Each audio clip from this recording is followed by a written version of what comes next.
Hello and welcome. Today we're going over modern witches. What kind of trials do they face in our now modern times? The headlines read for the World News, April 14th, 2025. Witchcraft accusations putting hundreds at risk of physical attacks or even death in Ghana. Hundreds of people suspected of witchcraft in Ghana, especially elder women, face rampant human rights abuses, including murder. The people have been pleading with the government to criminalize accusations and ritual attacks. In 2023, the Ghanaian parliament passed a bill making it a criminal offense to declare, accuse, name or label someone as a witch. However, to this day, the bill is yet to be signed into law. The accusations, which could lead to threats, physical attacks, or even death, usually start within the family or among community members following a tragic event such as illness or death.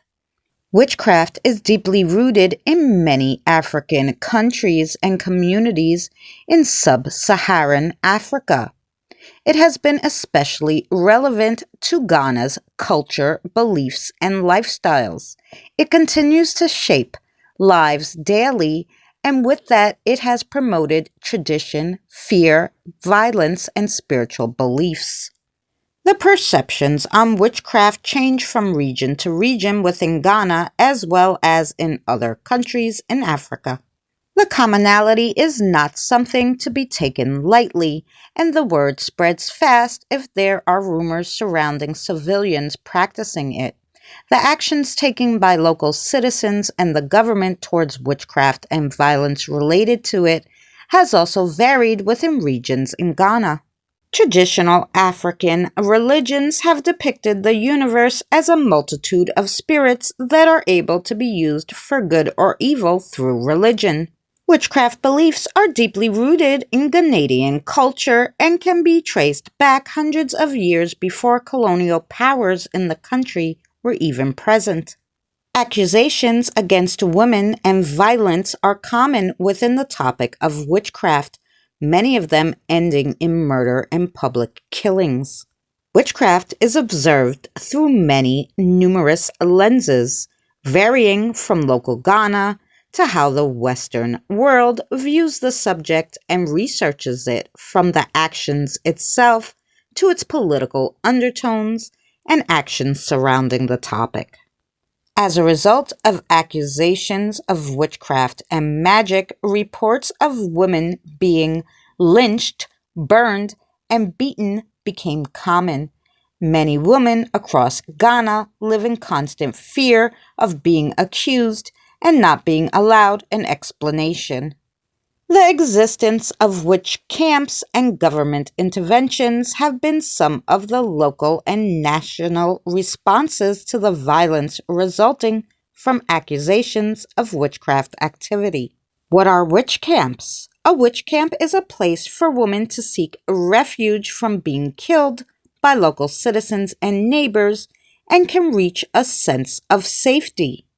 These camps have said to be active for more than 100 years. Traditionally, these camps are run by the Tadadians, or local chiefs, able to cleanse the women and the community of any danger from witchcraft. Today, they are still run by local chiefs, but they are being threatened to be shut down by the government. Up to 1,000 women have reportedly lived in these camps, with very limited resources, including the lack of running water and electricity. The government of Ghana has condemned these witch camps, but has rarely addressed violence related to the subject of witchcraft through direct action and protocols.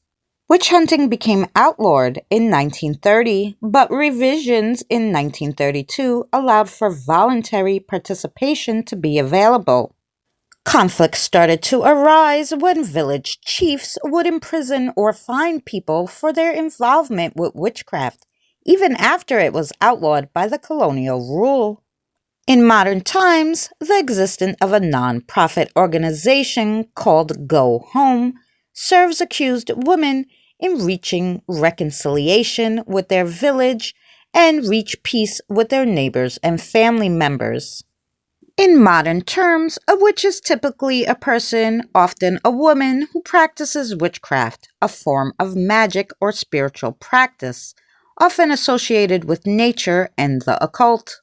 Witchcraft is something that existed long before organized religions involving metaphysical methods and rituals to connect with the higher power or effect change. Witchcraft encompasses various practices, including magic, divination, herbalism, and nature worship. Let's look at the first witch. This is a term that's often used to refer to Agnes Waterhouse, who was executed in England in 1566 for witchcraft. Agnes was tried and convicted for using witchcraft to cause illness and then death of her husband. Agnes did confess to being a witch and having a familiar, a cat named Savin. In the United States, the last witch to be executed for witchcraft was Anne Goody Glover. Residing in Boston, Massachusetts, she was a Catholic woman who was accused of witchcraft and then executed by hanging on November 16, 1688. However, in America, the last witchcraft trial was on May 14th, 1878. Letitia Brown, who was not executed, she actually won her case. Mr. Spotford, who brought all these complaints against Miss Brown, couldn't even bother showing up to court. The case was dismissed due to defects in the writ.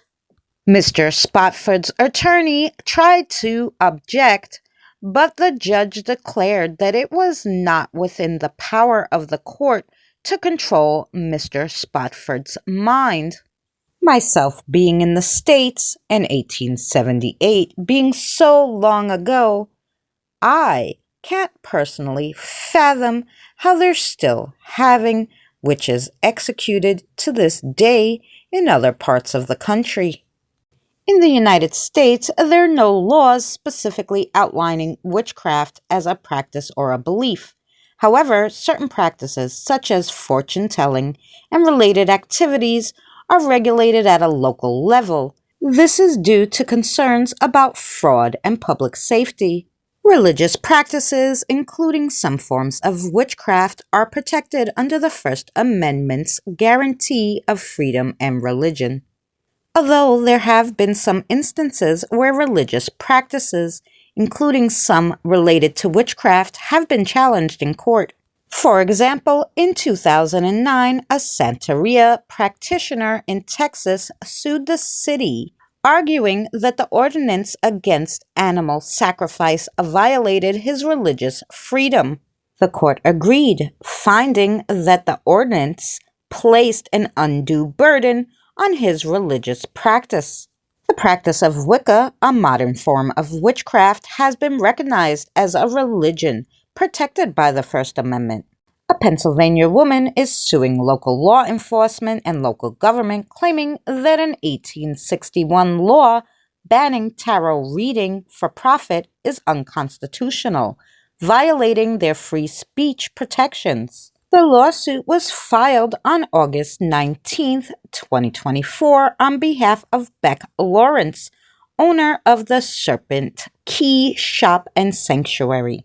The owner of the shop stated that in October 2023, an unidentified officer entered her place of business, denied her the right to record the conversation, then threatened to arrest her for up to a year or charge her a $2,500 fine for tarot reading.